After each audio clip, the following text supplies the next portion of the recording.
También le damos la bienvenida a partir de este momento a aquellos que también nos empiezan a seguir a través de nuestras redes sociales. A cada uno de ustedes me goza inmensamente tener hoy este privilegio de poder compartir con ustedes este mensaje, esta palabra con la cual el Señor hoy nos quiere bendecir. Amén. Así que te pido, iglesia, que ahí donde te encuentras puedas conectarte, puedas permanecer conectado durante este tiempo, porque algo maravilloso el Señor tiene para cada uno de nosotros. En esta mañana, el título de este mensaje se titula, valga la redundancia, ¿crees en el poder de tu restauración? ¿Crees, iglesia, en el poder de tu restauración? La Biblia nos enseña el concepto. Primero voy a compartir con ustedes un poco el concepto que la Biblia, o que bíblicamente, de manera sencilla, podemos saber que la restauración es el significado, no es solamente el significado de volver algo a su estado original o a su estado o a su principio, sino que implica también una transformación total, una renovación completa hecha por las manos amorosas de Dios. El concepto básico de la restauración implica este proceso, un proceso de volver a mi estado original. Quiere decir con ello entonces que si yo voy a ser restaurado o estoy dentro de un proceso de restauración, quiere decir que antes debo pasar por un proceso de deterioro, de desgaste, ¿verdad? O de destrucción. Yo asimilo a este proceso de, revisando el concepto simple o básico de lo que es restauración. Pensaba entonces, por ejemplo, en aquello que le ocurre a los muebles de nuestra casa. Los muebles de nuestra casa, con el pasar del tiempo, se desgastan, se destruyen, ¿verdad? Entonces, podemos tomar la decisión o de cambiarlos por algún mueble nuevo, o poder pensar que podemos llevarlo a un taller de ebanistas o un taller de muebles para que estos muebles puedan ser reformados, ¿verdad? Pensando en el concepto simple, pero llevándolo luego a nuestra vida personal, al ser humano, ¿verdad? Que somos, nosotros también somos y pasamos por este proceso de restauración, por un proceso de transformación, como lo dice la Biblia, de la mano de Dios, porque solamente es Él, ¿verdad?, quien hace y quien tiene la potestad y la autoridad para hacer este cambio y esta transformación en cada uno de nosotros. De esta manera podemos, me gustaría, Eliud, me acompañes con esta porción de la palabra. En Jeremías 18, 4, 6, el profeta habla y se refiere al ser humano como esa vasija de barro. Leemos en el nombre del Padre, del Hijo y del Espíritu Santo. Y la vasija de barro que él hacía se echó a perder en su mano, y volvió y la hizo otra vasija según le pareció mejor. Entonces vino a mí palabra de Jehová diciendo: ¿no podré yo hacer de vosotros como este alfarero, o casa de Israel? Dice Jehová: he aquí como el barro en las manos del alfarero, así sois vosotros en mi mano, oh casa de Israel. Así es.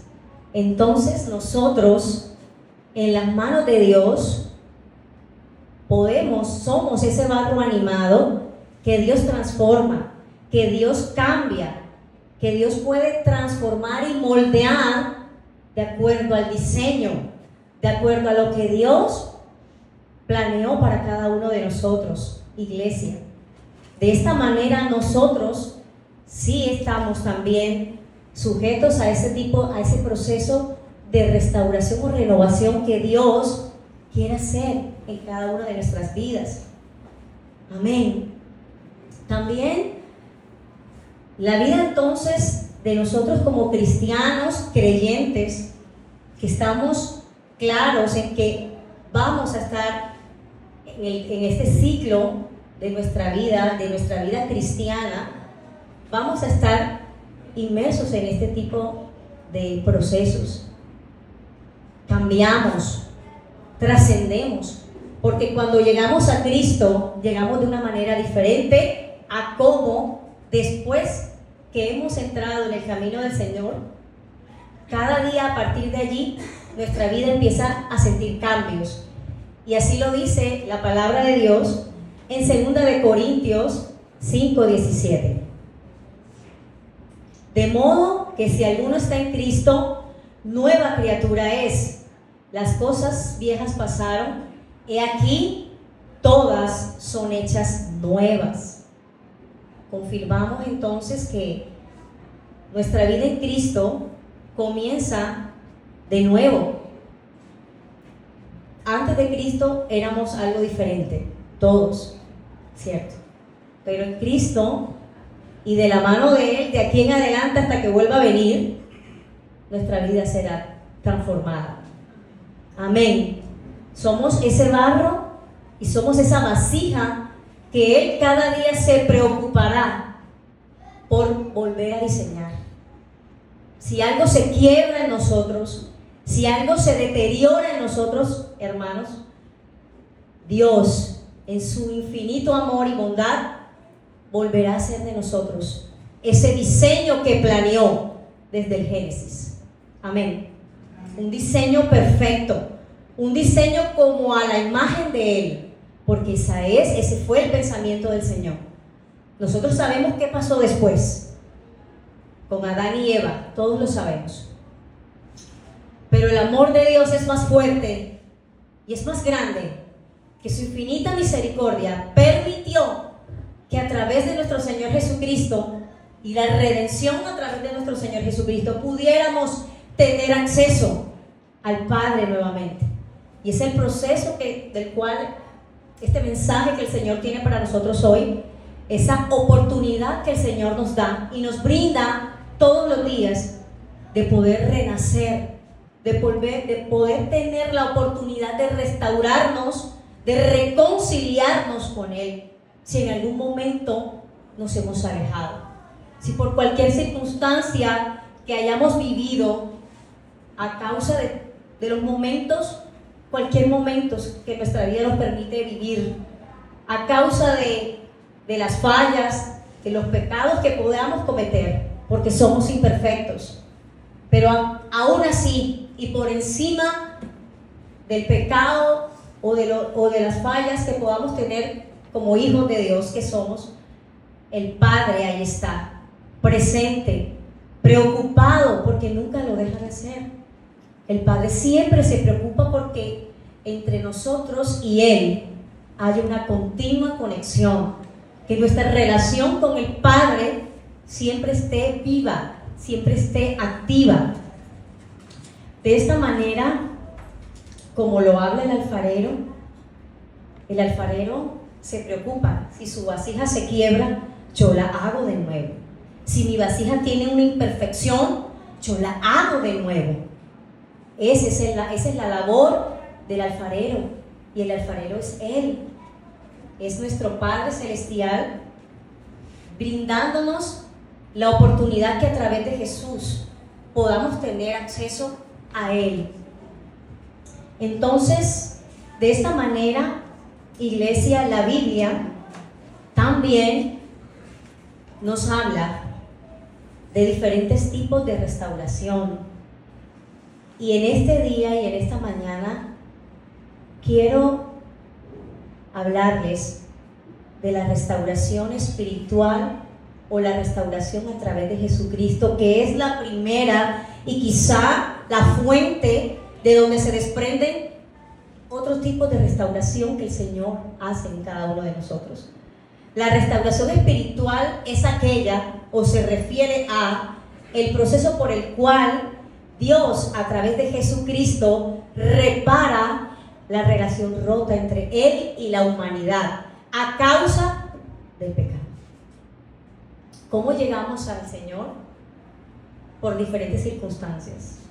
Circunstancias negativas, puede ser en la mayoría de los casos, que lleguemos a los pies de Cristo por circunstancias adversas o difíciles, en la mayoría de los casos. El pecado es una falta, es una transgresión, puede llamarse culpa o también maldad. El Señor es el que conoce nuestro corazón, y a ese corazón es el que el Señor siempre apunta nuestra vida interior, no lo exterior, porque el Señor no ve lo exterior, no ve de qué manera llegaste exterior, en tu vida exterior, en tu forma, tu apariencia exterior. El Señor ve cómo llegaste en tu vida interna. Amén. Y de esta manera, entonces, en 2 de Corintios 5, 18-20, versos 18-20, el apóstol Pablo nos dice: y todo esto es de Dios, y todo esto es de Dios, el cual nos reconcilió así por Cristo y nos dio el ministerio de la reconciliación. Porque ciertamente Dios estaba en Cristo reconciliando al mundo así, y no imputándole sus pecados. Así, no imputándole sus pecados, y puso en nosotros la palabra de la reconciliación. Amén. Así es, hermanos.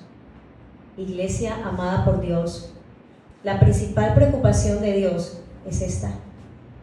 Es este ministerio, el de que entre Él y nosotros, a través de Jesús, que es su carta de presentación, nosotros mantengamos esa conexión, esa relación, de manera que podamos haber cometido los errores que puede que nos sucedan a diario, pero convencidos, todos nosotros convencidos, de que a través de Jesús, que es el camino para llegar al Padre, todos los días en nuestra intimidad, todos los días en nuestros momentos de oración y devoción a Dios, podamos acudir a Él en nuestras oraciones. Yo recuerdo y siempre tengo presente eso que nuestra pastora Vidna nos dice: la oración de mañana, la oración al finalizar el día.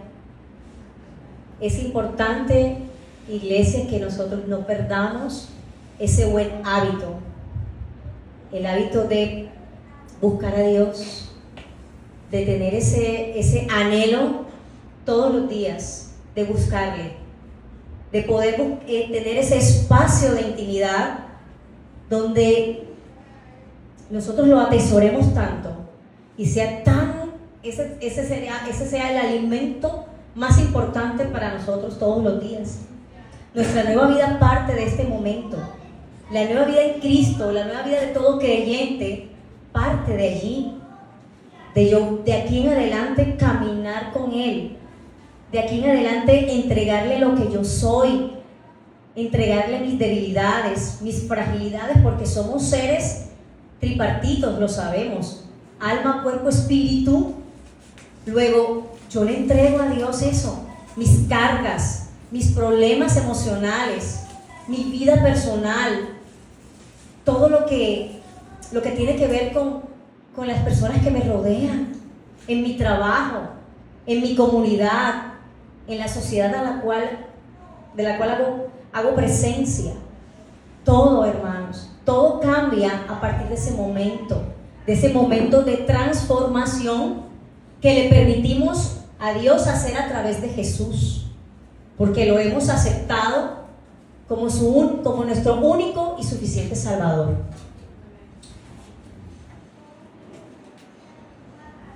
A causa del pecado, pues sabemos que indudablemente cuando nos suceda o nos suceden estos momentos desafortunados, pienso que cuando le fallamos a Dios, o no sé, creería que nos pasaría a todos, cuando le fallamos a Dios sentimos vergüenza, sentimos pena quizá delante de Él, pero lo más hermoso que también nos puede suceder es que aún en esos momentos desafortunados, aún esos momentos de debilidad a la tentación, lo más lindo que nos puede suceder es que cuando vamos en esa búsqueda, cuando yo con mi corazón humillado, con esa vergüenza, con esa tal vez pena delante de Dios, yo tengo la plena seguridad de que papá nos abre sus brazos.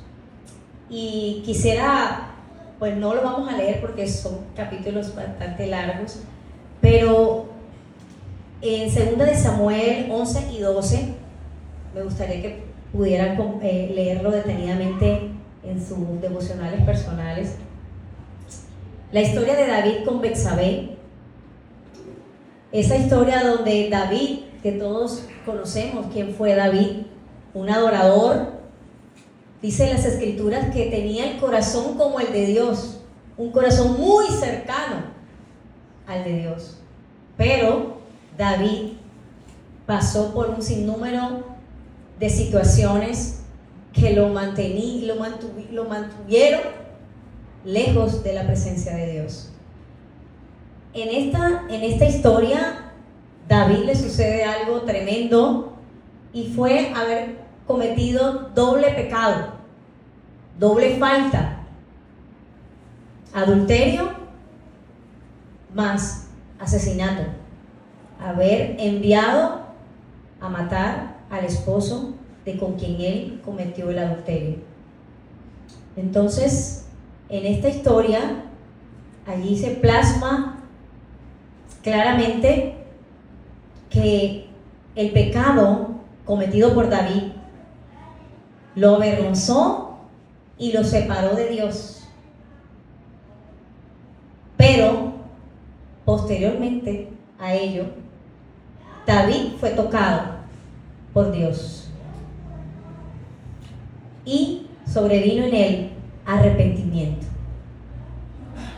Sobrevino en él un arrepentimiento a lo cometido y se postró delante de Dios a orar y a ayunar, clamándole al Señor por lo que había hecho y por las consecuencias que eso había tenido, que era causarle la muerte a una persona, siendo su siervo, siendo una persona que le servía a él.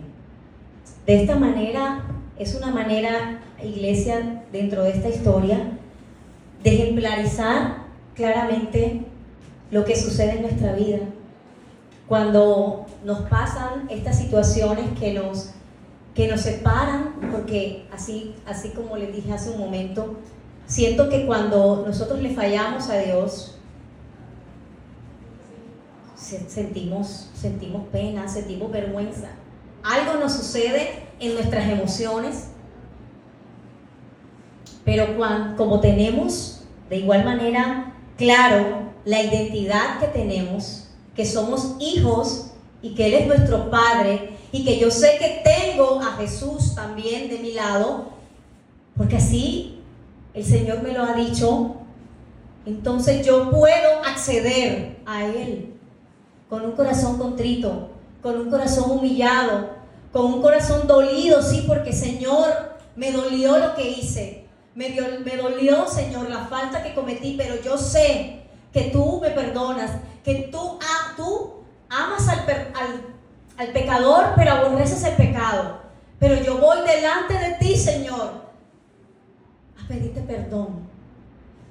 Y sé y tengo completa seguridad de que mi arrepentimiento provocará que mi Padre me acepte, provocará que mi relación con Él se active, provocará que el Señor pueda escucharme y ayudarme a no cometerlo nuevamente.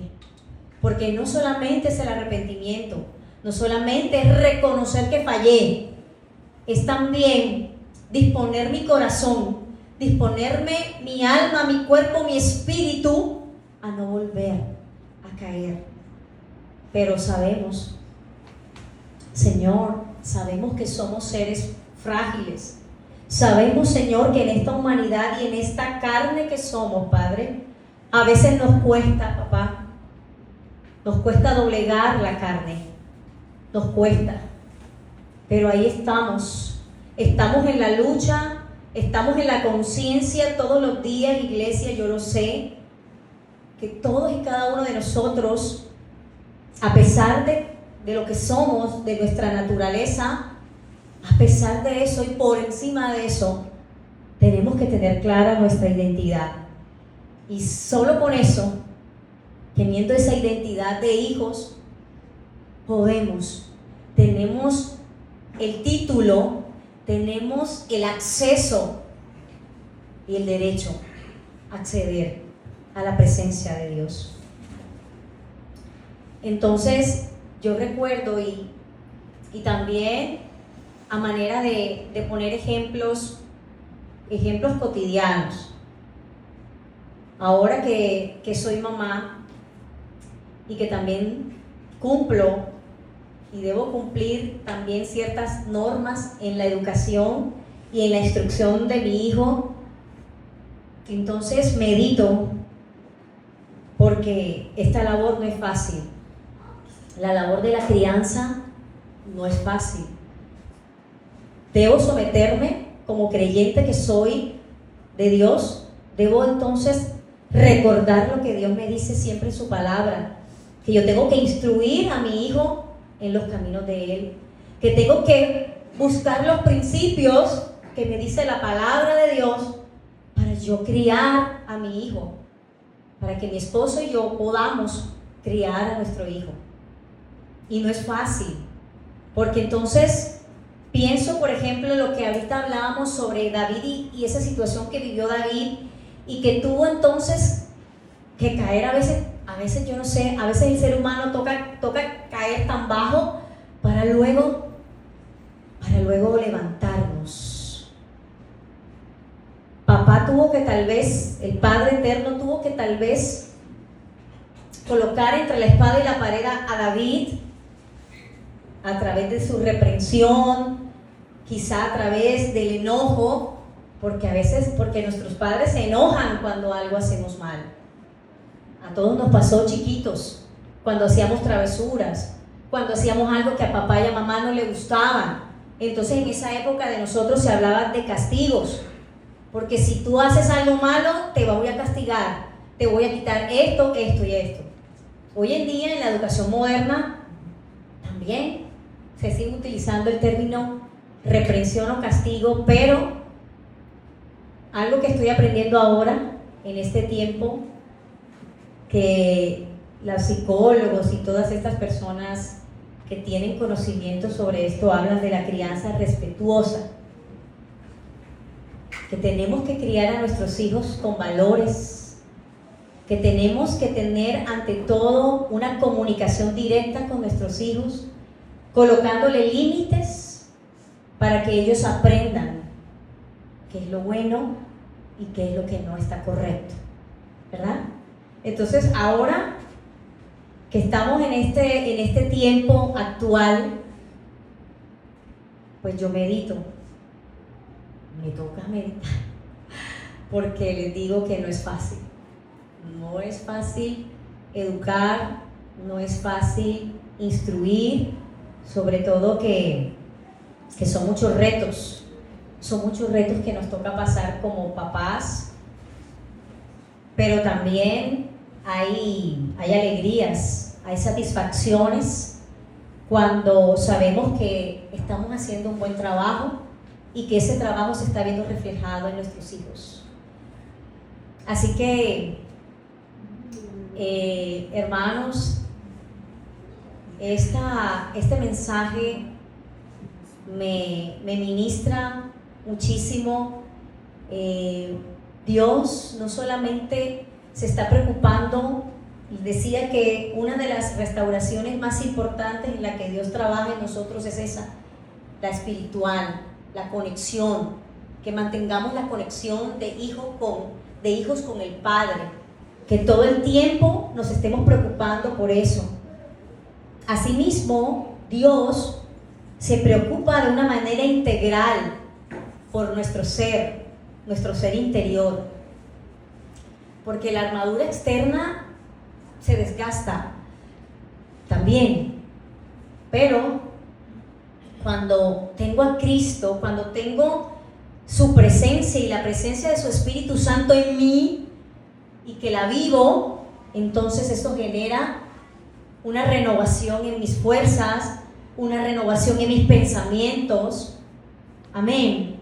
Porque entonces de allí, de esa restauración espiritual, también se desprenden las otras, que el Señor también trabaja en nosotros, y es la restauración de nuestra vida, de nuestras relaciones, de nuestra salud. Amén. La restauración de nuestra salud. Jesús hizo muchísimos milagros de sanidad, también lo sabemos. También conocemos en la Biblia diferentes momentos en los que Jesús sanó enfermos, paralíticos, ciegos. Sanó a muchas personas, muchísimos milagros de sanidad. Pero Jesús tenía propósitos y Jesús era estratégico, porque no solo se preocupaba por sanarme mi enfermedad física, sino que Jesús iba más allá. Mi enfermedad aquí, que tengo en mi ser, que me pasa en mi interior, en mis emociones, en mi alma. Sabemos que en el alma se asientan nuestros pensamientos y emociones. Entonces Jesús también trabaja ahí, en esa área, en nuestra mente, en nuestros pensamientos. Trabaja en la vida material también, en restaurar nuestras finanzas, por ejemplo, en nuestra economía. Jesús se preocupa porque estemos bien. Hace poco, aquí en la iglesia recibimos una enseñanza sobre ese tema, sobre las finanzas con propósito. La abundancia de las finanzas, así se titulaba, con propósito, porque es que Dios también se preocupa por eso. Él es el rey de todo y el dueño de todo, y nosotros ¿qué tenemos que hacer? Saber administrar lo que Dios nos entrega. Entonces somos un ser, nosotros como seres humanos somos seres complejos, seres compuestos por muchas áreas, y sobre cada una de ellas, iglesia, papá quiere trabajar, y necesitamos permitírselo. Necesitamos reconocer que nosotros venimos delante de Él como esa criatura vieja desgastada, pero la buena noticia es que cuando estamos en Él podemos ser transformados, podemos ser levantados. El Señor nos ve de rodillas llorar por situaciones que nos duelen, llorar cuando algo nos ha sucedido, llorar cuando frente a una situación que parece difícil solucionar para nosotros, pero para Él no lo es. Él lo tiene claro. Para Él no es difícil ayudarnos en cualquier situación que tengamos. Pero, gracias por ese amén. Pero necesitamos tener la conciencia y la necesidad de buscarlo. En el Salmo 23:3, si puedes ayudarme ahí rapidito. En el Salmo 23:3, el salmista David nos dice: confortarás mi alma y me guiarás por sendas de justicia. Allí el alma, ahí el Señor nos está hablando del alma. Fortalece nuestra alma, nos anima. El Señor se preocupa por nuestras emociones, por nuestros estados de ánimo, cuando estamos tristes, cuando estamos decepcionados, heridos, angustiados, desesperados. El Señor nos está diciendo ahí en su palabra que Él nos conforta, que Él nos ayuda a sobreponernos de eso que estemos viviendo. Y nos guía, además, que es el camino para guiarnos. En su palabra encontramos esa dirección. Entonces, de acuerdo a todo lo que les he compartido, hay 3 pasos que necesitamos experimentar pasos que tenemos que seguir para experimentar la restauración. El primero, tener la conciencia y la necesidad de que Dios restaurará mi vida. Entonces, en el Salmo 51, del 10 al 12, dice el salmista: crea en mí, oh Dios, un corazón limpio y renueva un espíritu recto dentro de mí. No me eches de delante de ti y no quites de mí tu Santo Espíritu. El Señor, a Él o delante de Él, pedimos en esta mañana y en esta hora, Señor, que puedas renovarnos, Señor, que puedas colocar un espíritu recto, un espíritu acepto, un espíritu enseñable, que nos permita, papá, que nos permita recibir de ti todo, tu palabra, tu amor, tus misericordias, tener esa fe, que es el segundo paso, tener fe en el poder restaurador de Dios en mi vida. Yo creo que Él me va a sanar. Yo creo que Él me va a levantar de la crisis que pueda tener en mi vida personal, laboral, financiera, en mi ministerio, en todas las áreas donde Él me coloque. Entonces yo tengo fe de que Él, del poder que Él tiene en mí, del poder que Él solamente obra en mí. Y tercero, la obediencia. Ser obedientes a su palabra. No hay otra.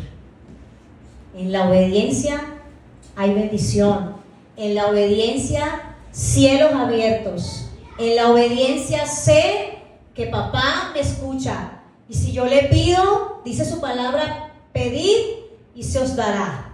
Entonces, en la obediencia, yo tengo carta de entrada delante de la presencia de Dios. Así que estos 3 pasos, resumimos este mensaje en estos 3 pasos: la conciencia y la necesidad de que Dios restaurará mi vida, la fe que tengo en que Él obra ese proceso de restauración, esa renovación en mí, ese cambio que solamente Él puede obrar en mi vida, porque obviamente, ¿qué quiere el Señor? Que su obra, que somos nosotros, su gran obra maestra, pueda superar y levantarse y florecer. Y por último, iglesia, quiero compartirles un mensajito o una reflexión que me pareció tan bella, esta comparación que nos hacen a nosotros los seres humanos con un animalito tan lindo, tan colorido, la mariposa. La mariposa no solo adorna los paisajes, sino que también nos invita a reflexionar sobre el valor de nuestras diferencias y la riqueza de su diversidad. El ciclo de la mariposa pareciera como un ciclo al de nosotros. La mariposa pasa por etapas de transformación. Chiquitita en una oruga y va transformándose hasta convertirse en una mariposa adulta.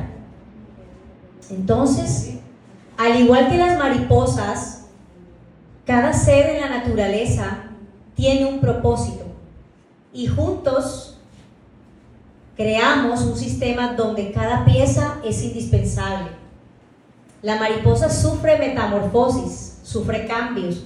Entonces, desde su metamorfosis, que la lleva de orugas a majestuosas figuras aladas, hasta su vuelo que conecta los diferentes paisajes, la mariposa nos enseña que el cambio es una oportunidad para crecer y encontrar nuevas formas de florecer. Qué lindo. A través del cambio, a través de siendo tan pequeños, porque incluso en esos momentos difíciles que podamos vivir, que podamos pasar en la vida, en nuestro ciclo de vida aquí en la tierra, en esos momentos tan difíciles, caóticos, aún así, hermanos, siendo a veces, sintiéndonos a veces tan chiquitos, tan indefensos tal vez, pero el Señor y en Dios, y ese es lo que debemos tener en nuestro corazón presente hoy. En Dios, todos estos momentos de crecimiento y de oportunidad nos llevarán a ser como esa mariposa, a convertirnos en una gran mariposa, en un ser maravilloso, esplendoroso, lleno de colores. Y como lo dice aquí, nos da la oportunidad de florecer. Así que con esta pequeña reflexión termino este mensaje pidiéndole al Padre, a la presencia del Padre, del Hijo y del Espíritu Santo de Dios, que en este caminar, Señor, en este caminar contigo, de tu mano, Padre, nos permitas, Señor, seguir construyendo y seguirnos edificando, Padre. Que te podamos dar el permiso, Dios mío, que a través de tu obra majestuosa, de tu obra redentora, a través de nuestro Señor Jesús, podamos, Padre, tener ese espacio de transformación, de que podamos ocuparnos también de renovar cada día, de ser esos seres renovados en ti, Señor. Y que, como lo dice el apóstol Pablo también, que podamos cambiar nuestros pensamientos y ya no sean pensamientos de derrota, ya no sean tanto los pensamientos de tristeza, ya no sean tanto los pensamientos de frustración, Señor, sino que podamos tener la oportunidad de que nuestros pensamientos también puedan cambiar, podamos hablar de victoria, podamos hablar de que sí puedo, que en Cristo todo lo puedo, porque Cristo es mi fortaleza. Amén.